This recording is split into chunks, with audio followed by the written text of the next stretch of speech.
Hi, video chair, and all you viewers from nowhere, because I don't think anybody watching this. But so we've progressed on. If you watch part 1 of the chair and part 2, this is part 3, and you're looking at the back of this chair now. I've upholstered the arms, and I've done the back, and that's done with foam, webbing and wadding.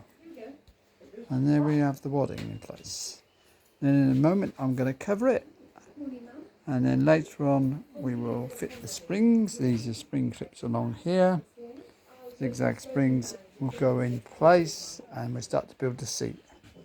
And there's the other chair being, that's got the back covered, and spring clips are fitted.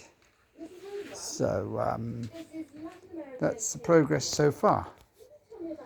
Still a little bit slow. I'd like to get these done a little bit quicker, but there we are. It's a hot day. Okay, bye now. Bye now.